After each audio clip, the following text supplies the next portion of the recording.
Hello, everyone, and welcome to episode 15 of the Blues News podcast. On today's episode, I'm here with ex-Southend United striker Garry Nelson. Firstly, Garry, how are you? Yeah, I'm good, thank you. Still recovering from my 55 minutes in Mickey Stead's game last Sunday against a lot younger players, but thoroughly enjoyed it, and it was lovely to be able to support Mickey, who's had a really tough time lately. And you also scored, didn't you? So that was quite nice Yeah, for that. yeah. Doesn't happen too often these days, but no, it was a nice. I didn't something that I wasn't really expecting. I didn't expect myself to have the pace to get into that sort of area in the box, but no, it was a really enjoyable game. And when you play with a lot of ex-pros who are a bit younger, it does make life a lot easier because they know where to be and they know how to pass it. So I really enjoyed it. It was a really good day. Well, I'm really excited about this one today because obviously you've had such an amazing career and you've written 2 books as well, which we'll get onto a little bit later. But firstly, just starting with your football career, how did you start out? Obviously, maybe a bit of time ago now, but how did you start out your football career? Yeah, it's a good question. And obviously being brought up in the Southend area, Southend was my local club. I was a supporter of the club. When my mum and dad split up when I was about 9 or 10 years of age, my dad actually moved to Fairfax Drive, and his house was literally 100 yards from the ground. So I used to snuck over quite often in the evening when the gates were open, and used to get in to see the last 15, 20 minutes. But then I became a supporter and started to go regularly. So it was enjoyable part of my football experience, and clearly I was playing a lot of football as well. So played for my junior school, Holt Farm, when I was 7, which I think was the youngest person to play in the history of the school at the time, and we won the cup when I was 9, and I scored the winning goal in that, so that was lovely. Which is the first time Holt Farm had ever won the district schools cup, so that was a nice bit of Nice, lovely. history to be involved with. Yeah. Uh, then I really just sort of developed. I played at Southend High School. I was lucky enough to pass my 11 plus, and I went to Southend High School. Was in the school side there, then got in the Borough side, and then briefly I was in the Essex squad for when I was under 14, I think, which did get me down to Southend initially when I was 14 and 15, sort of training I think it was from memory, it was on a Monday and a Wednesday, I think, or something along those lines anyway. So, but I think I only played sort of like half a game and sort of drifted away. And then I used to play schools football Saturday morning, and then used to play at 15 in my dad's team, because that was the time when I saw my dad on the Saturday and Saturday night. So the only way I could really see him was to play football with him. And I shouldn't have been playing. I was used to go along and watch, but he said we're short, so you're playing. So I was playing as a ringer when I was about 15. But Wow. he said to me that after the season, he said you're far too strong for this standard, so I'll get you over to Stanbridge, which is a team that he played for in the second team over at Stanbridge. So I started playing in their second team for half a season, and then start of a new season. I think I would have been 16. So to start a new season, I, um, I started in Stanbridge's first team, and then I ended up top goal scorer. And we won the league and the cup. So but I was only 16, 17 years of age, and I wasn't very heavy. So it was quite a baptism of fire. But no real interest from any sort of football clubs at that stage. And then the following season, I was playing lots of football, scoring lots of goals, and ended up having a trial. I better say this quietly to Blues fans, but ended up being asked for a trial by 𝗘𝟭𝟱. Yeah, so Southend Echo had been doing quite a bit of coverage on me and been following me, and they were suitably outraged on the Monday and put quite a knocking piece about, how could this local lad that's we've been talking about for so long be basically poached by our fierce rivals and nearest neighbours. So as I was reading that in the Echo, the front door went, and my mum told me that Brian Beckett, who was the physio at the time, was on the doorstep and needed to speak to me, and he asked me to play in the London Midweek League game that night. This was November, so this would have been 1978 November. And that week I'd actually been offered a place at Loughborough University. So it was quite a strange week. I played football for Colchester on the. I went to Loughborough on the Thursday. I played football for Colchester on the Saturday, and then I was playing for the Blues reserves against Brighton and Hove Albion on the Tuesday night at Roots Hall, and was asked to go there in a jacket and tie, and the only jacket and tie I had was my school uniform. So I was still at school at Southend High at the time, so I had to turn up, I had to rock up where all these pros were there in their nice smart jackets and ties, and there was me in my green blazer and my school tie. So got a little bit of stick for that, and played in the game. I must have done okay. I don't remember doing anything sensational, but I know we won the game 3-0. And then straight after the game, got invited up to the boardroom, and the manager and quite a few of the board were up there, and the manager, Dave Smith, said, very, very impressed. We've been watching you for a while, and we're going to offer you a pro contract, which I was obviously amazed with, because, as I said, I don't remember doing anything stunning in the game.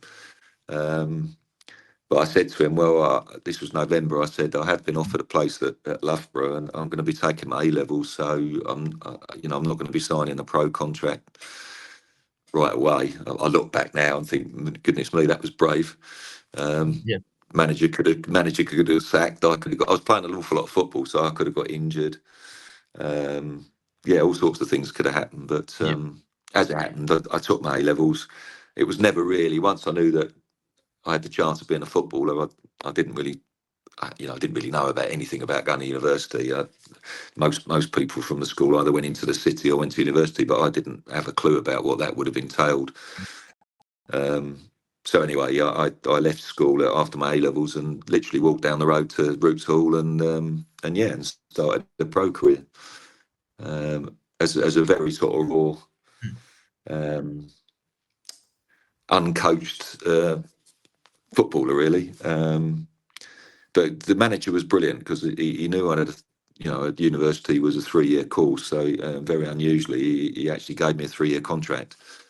Most first-year pros get a 1-year contract, and it's probably 50-50, probably even less than that in terms of kind of whether their career goes beyond that. But I had a 3-year contract, and which was great. I broke into the first team squad quite quickly. I was in the squad by September, and made my sort of debut as a sub, along with another youngster, John Keeley, on the same night, funnily enough, against Colchester United, who I could have actually been turning out for, I guess. But I got on for the last 10 minutes, I think, as a sub, and then the following week I made my league debut down at Swindon, and then I think that season I ended up playing something like 16 games, I think I played, and about 18 sub appearances. So 30 appearances in my first season, I thought was no mean feat, really. That's amazing. Well, I think for me as a young fan, especially, one thing that I'm really was interested coming into this interview is, I think I hear a lot, and I think a lot of football fans do, about football in the 80s, and obviously that was a big period of your career. So what was football sort of like in the 80s? It had its ups and downs. Especially in the lower divisions, there was a lot of uncertainty. There was a lot of insecurity, but it's nothing like the game is now in terms of the level of professionalism, the level of information around sports science, injuries, how to look after yourself properly. Football was very social in those days, I would say. I'll put it as kind of as open as that. I think team spirit was great. The bond between the players was great, and it was quite sociable. So if you had a good win away from home, the beers would be on the bus coming home along with the fish and chips, and people would look at that now and be quite horrified, because that wasn't the right way to do it, but everybody did it, so you're all in the same boat. It was I guess it was sort of, what's the word I'm looking for? I guess it was uncomplicated. It wasn't complicated by loads and loads of different choices. For example, you only had one sub in those days. Most teams seemed to play 4-4-2. There was a little bit of a transition towards the later 80s where people started to play an awful lot of more direct football.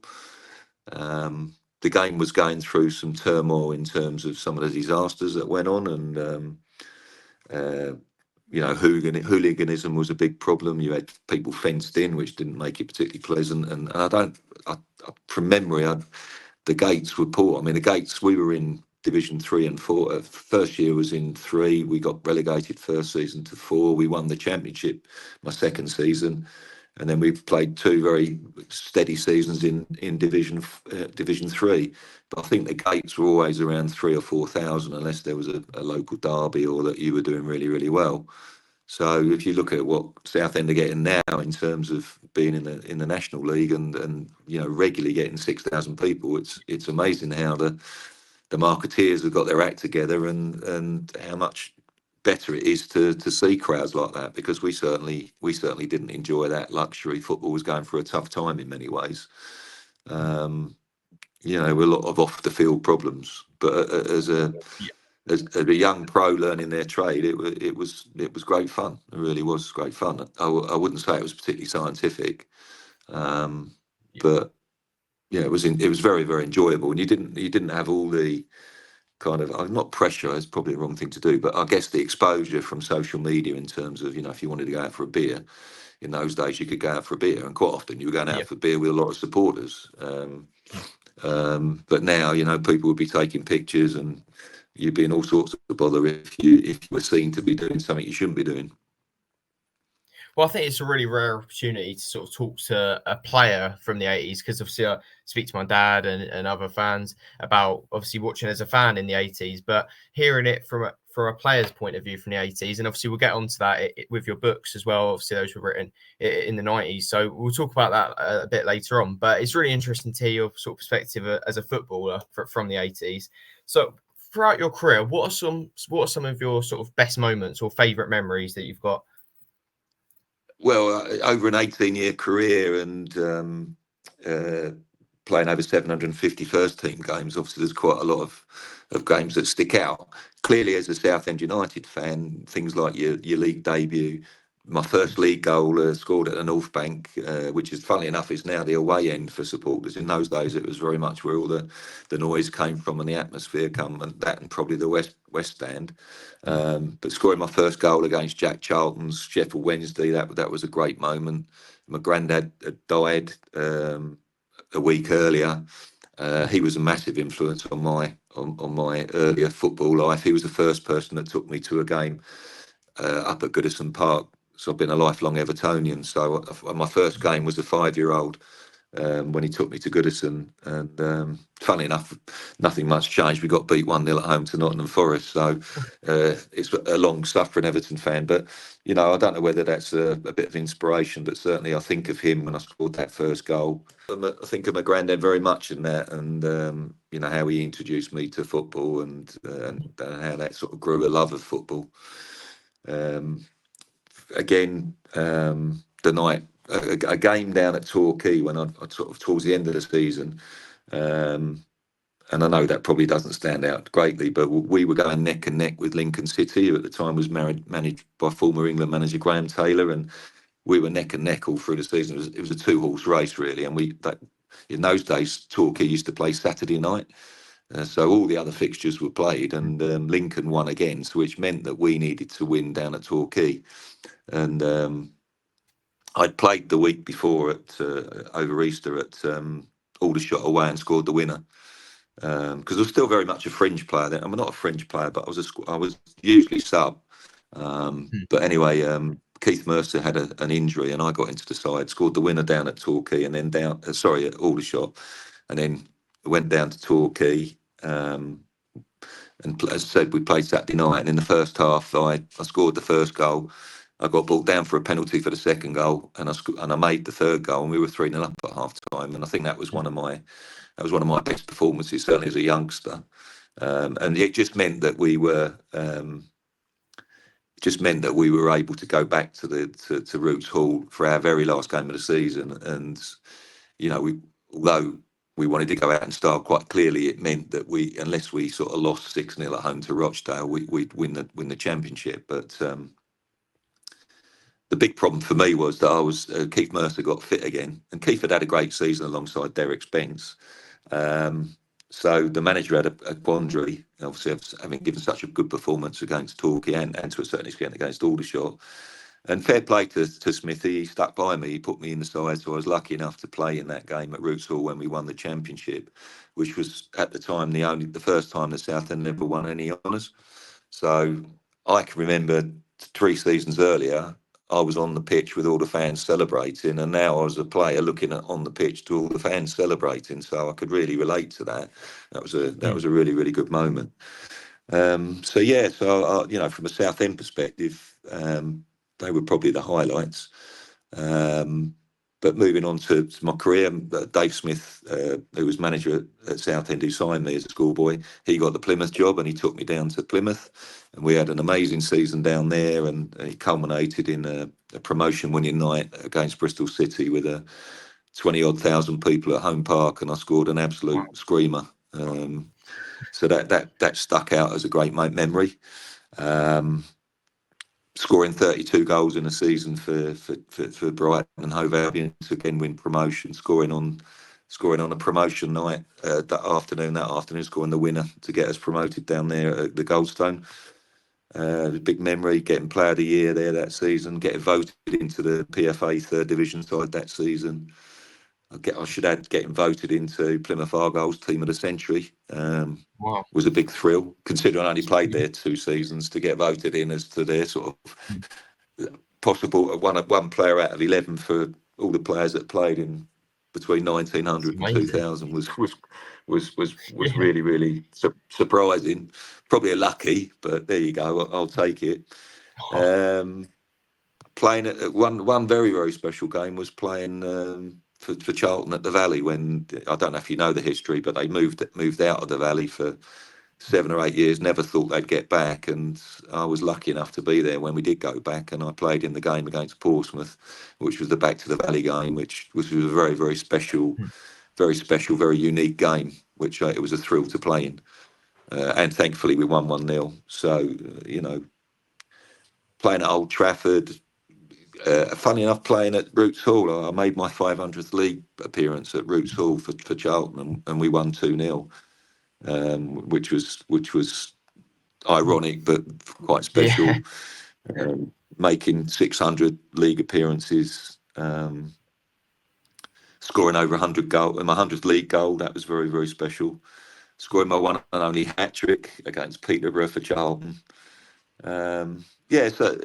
You know, I was very, very lucky. I played as a left-sided midfielder come striker, and to play 750 games and stay fit during that time, and to have managers throughout the career that not only sort of wanted me but also picked me and played me. I mustn't have done too much wrong.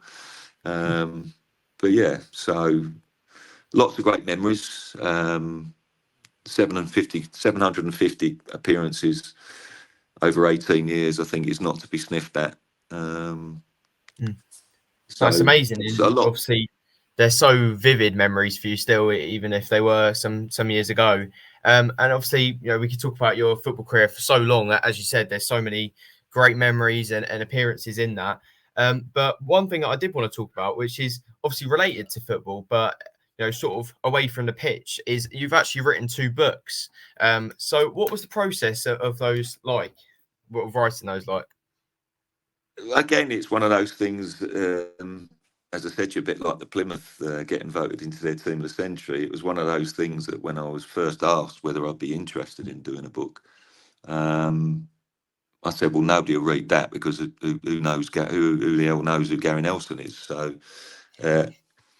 but I guess it was a little bit of testament to how I think I've always been with supporters, in that I've always been open and saw the value of being friendly as possible with supporters. That's sometimes very difficult. You know, I had some really, really tough times at Southend, I remember, where people got after you, and it you know, it has its ups and downs, and But yeah, at the end of the day, a lot of people, their lives revolve around football, and they give up a lot of sacrifice, pay a lot of money to follow their teams around the country. And this particular day, we were at Nottingham Forest at the county ground. Funny enough, playing against Dan Collymore, who'd recently moved from Southend.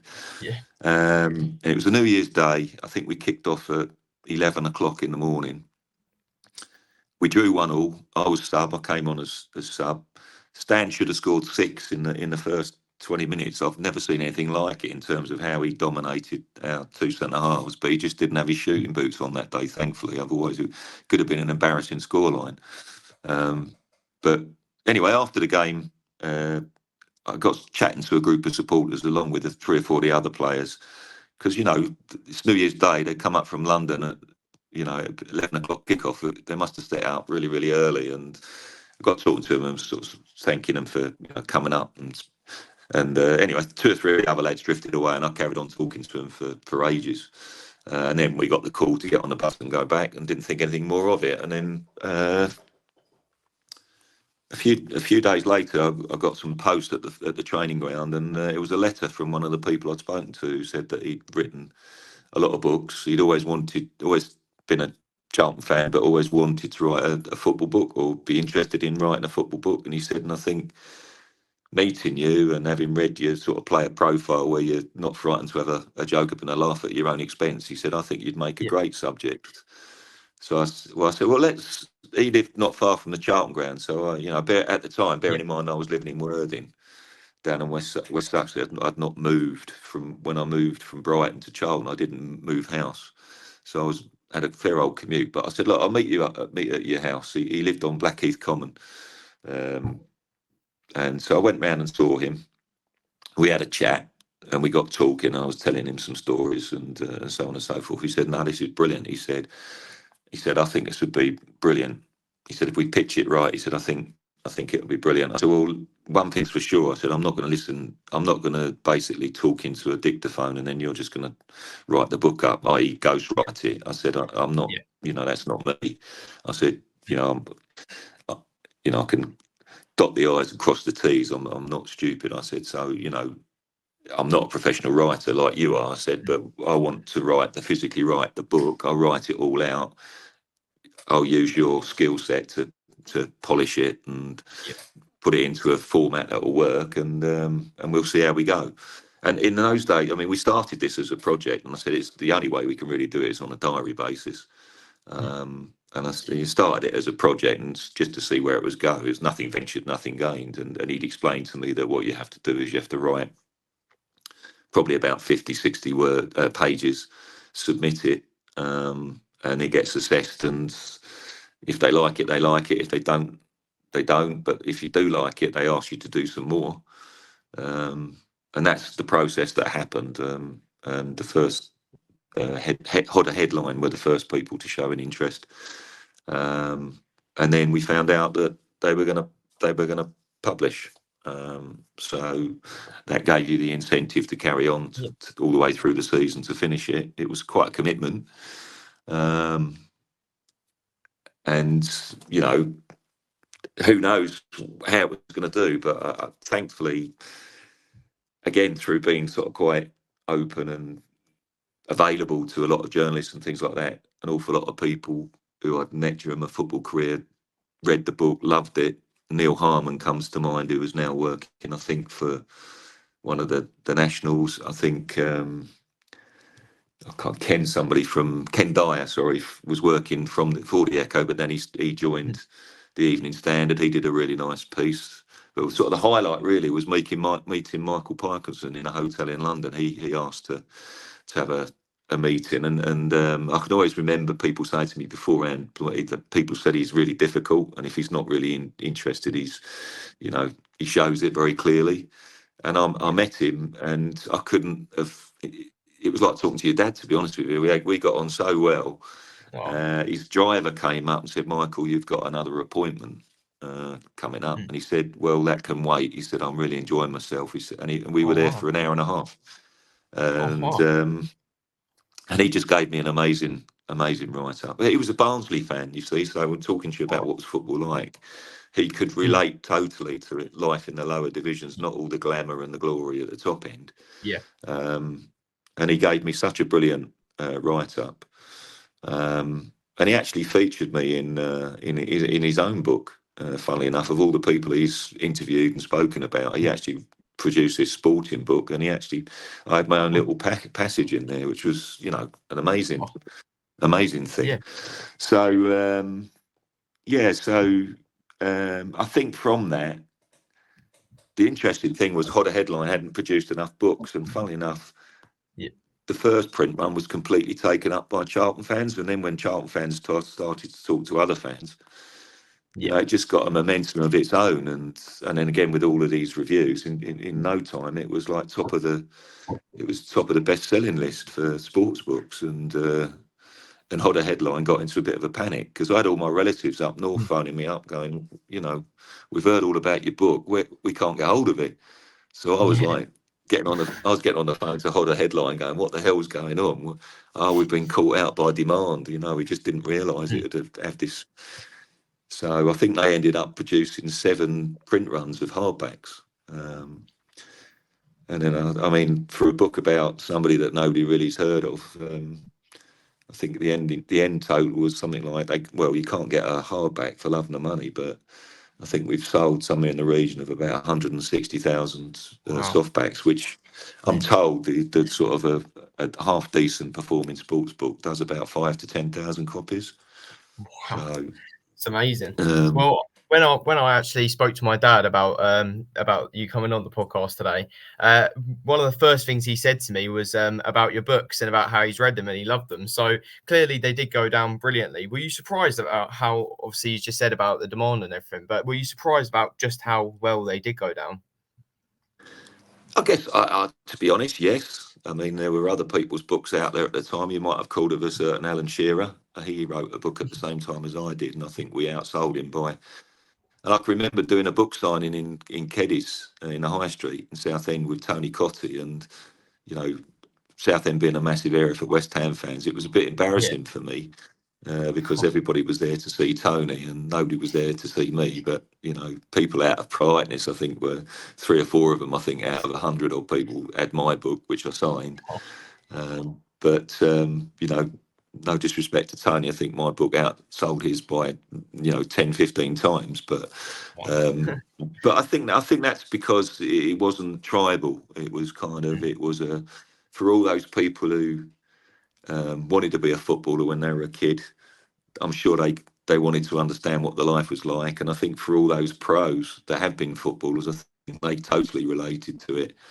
And the feedback I got was amazing from fellow pros, from the journalists, certainly from supporters. 1 or 2 people that I had to be honest about it. Were 1 or 2 people that I quite rightly felt that they hadn't really done what I thought or expected to my standards in terms of how they treated me. You know, quite rightly I mentioned that, and they clearly weren't happy about that, but that's life. And I've met them all since and shook their hands, and we're all grown up people. But you know, you have to be realistic. It's not all rose-coloured glasses. So in terms of honesty, I think one of my biggest traits as a footballer was honesty. I always gave my lot. I always put my effort in. Wasn't the greatest player in the world, but you know, certainly people appreciated that. I always, whoever's shirt I pulled on, I always gave my 100%, and you know, that's got me by. Generally, fans wherever I've been popular, and that's always helpful. And you know, they certainly helped me in terms of supporting the book, and I'm very proud of the books. I'm really proud of the books. Well, obviously you've written 2, so Left Foot Forward and Left Foot in the Grave, but would you ever consider writing another one? Funnily enough, we did actually have an offer for a 3rd book, because I actually signed a 2-book deal. I did sign a 2-book deal with HarperCollins, and after my football, I actually joined the PFA. I headed up their London office, the Professional Football Association, and Charlton had just got has just got promoted. I know you're probably too young to remember, but one of the best ever playoff finals was a 4-4 draw between Charlton and Sunderland, which I think Charlton won on penalties, 8-7. And I was at Wembley that day, and they went up to the Premier League. And, you know, from where they've been, struggling to have a home and to get back to the Valley in quite a short time, sort of 7 or 8 years, they're in the Premier League. So I spoke to a few people, and I actually spoke to Charlton and said, look, this would make a great story, Charlton going into the Premier League. And, you know, from a point of view of a squad player, not necessarily somebody who's going to be in, week out, but, you know, how their lives have changed.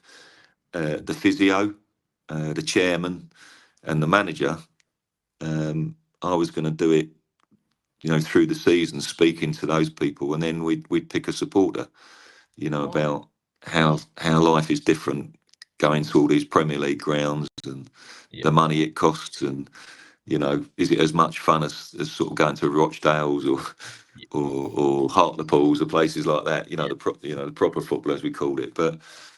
And Charlton loved it. They loved the idea. And funnily enough, the chairman said, yes, you know, support it. So I went back to HarperCollins and said, there you go, there's the story. And it would have made a brilliant story because Charlton got relegated on the last game of the season.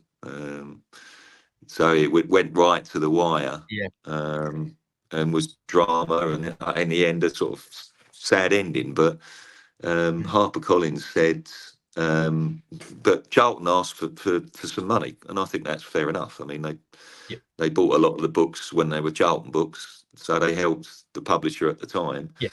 HarperCollins said, no, we're not paying the money. You pay it, and then we'll get it back from the books. So I said, well, to be fair, I'm going to be spending. I'm full-time employee at the PFA. I'm going to be doing this on my own time, and I've already given you a best-selling book. So, you know, I don't think it's an unreasonable amount of money that they're asking for to give me access to write this brilliant book. I said it's a no-brainer. And the amount that they were talking about was the amount that they'd actually offered as an upfront payment to write the book. So I thought it was terribly mean of them to ask me to basically forsake that and give it to the football club instead of them. So it never got written, to be honest. I said, well, on that basis, I'm not going to write it. And it's a shame, but probably would have given myself too much to do anyway. But in hindsight, I'd never say never. But, you know, sometimes, you know, having had 2 best-selling books, I think it might be sometimes better to stick at the memories that they've given and the pleasure they've given, and trying to force something. And I've got a lot of stories. I mean, you know, I've got a lot of stories about the PFA for when, you know, basically, I don't know if you've seen it at all, but Masters Football, you know, that was a blank piece of paper when they came in the office asking to do Masters Football. And I was very, very integrally involved with the development of Masters Football. And some of the stories we've got around that would make great reading. But even my sort of still playing now, and the sort of the opportunities I've got with football now in my 60s, and some of the characters there that you come across, and the passion and the love they've still got for the game. But, you know, I'd be reluctant to sort of compromise the standards that were reached with the first 2 and the way that they were received. So I think I'm better off just sticking. I might, in my dotage, sit down and write some things and see how it goes. But, you know, life's changed. I mean, you've got the opportunity now to do it in a different way. You can get printers to, you know, you don't print books anymore. You can get it done on electric, you know, on the Kindles and all that sort of stuff. So, but, you know, yeah, it's a great question. I'm not surprised you've asked it. I do get asked by quite a few people, but I also have to think that it was a long time ago, and, you know, you do slip from people's memory very, very quickly. So I'm probably happy to stick where I am at the moment, but I'd never say never. Well, with such an amazing career, obviously, there's so many clubs we could talk about that you loved that.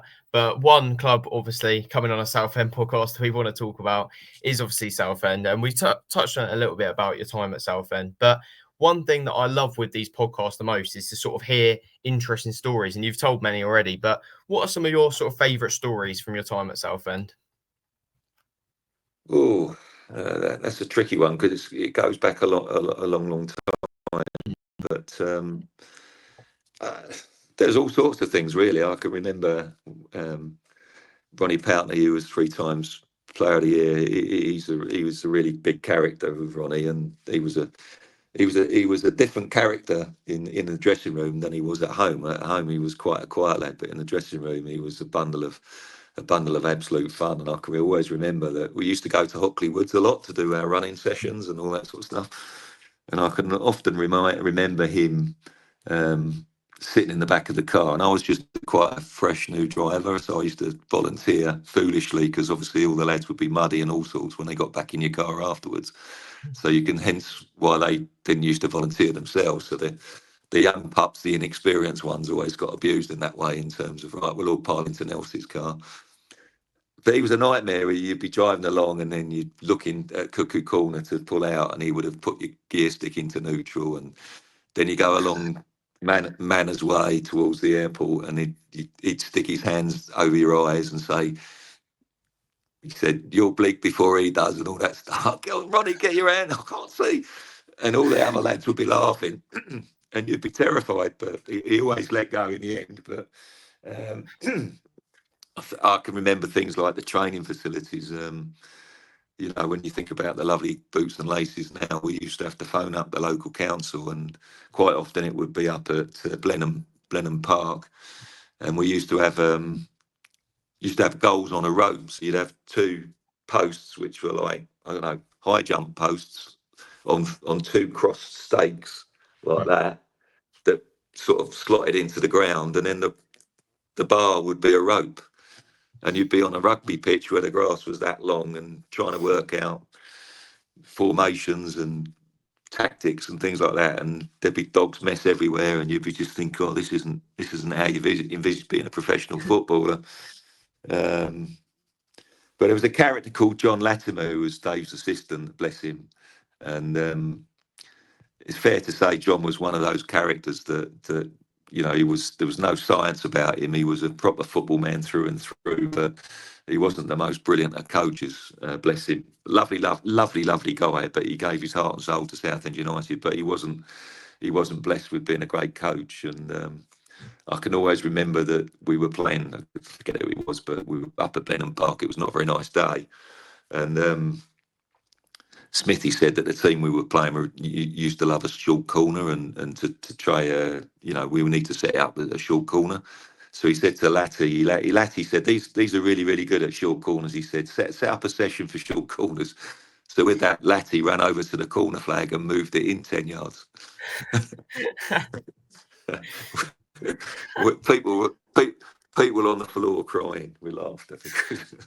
That was sort of summed Latty up, bless him. I mean, there was a pre-season friendly one year against West Ham, and then a dog got on the pitch, and all the lads were trying to catch this dog, and it kept sitting down on the centre circle, and people were going up to it trying to be friendly, and just as they get towards it, the dog would get up and run. And this was going on for about 10 minutes. It was getting really embarrassing, and then from the centre line, from the dugout, John Latimer appears with a lasso, and he's literally walking on the pitch like this. And we all know Latty's like, you know, there's no way he's going to do this. We've got no faith in him being able to lasso the dog and get it off. So and it's quite away from the dugout out to the centre circle, and he's walking out and getting closer and closer to this dog, and his lasso's getting quicker and quicker and quicker. And he lets it go, and the dog just looks at him, gets up and walks about 5 yards and sits down. The lasso misses. So with that, Latty just runs up, tries to boot the dog. Yeah. I mean, that went on. That must have gone on for about 15 minutes. So it was hilarious. But you needed to know Latty, bless him. But that was a classic Latty moment. Only he could have emerged from that dugout with a bloody lasso. Well, Garry, I've enjoyed this podcast so much, and obviously your stories have just been so good. It's been one of my favourite ones I've ever done, to be honest.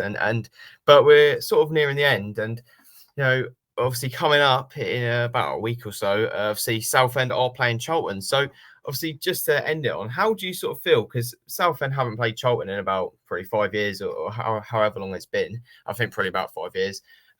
And yeah, so how does that feel to sort of have quite a big game between two teams that you're so loved at? Well, I'd love it to be the third round of the FA Cup, and they're both in the Championship, which I think Yeah, when I was at Charlton playing against Southend at the sort of back end of my career, that's where we both were. So, yeah, sort of looking back to those heady days, it's kind of a stark reminder of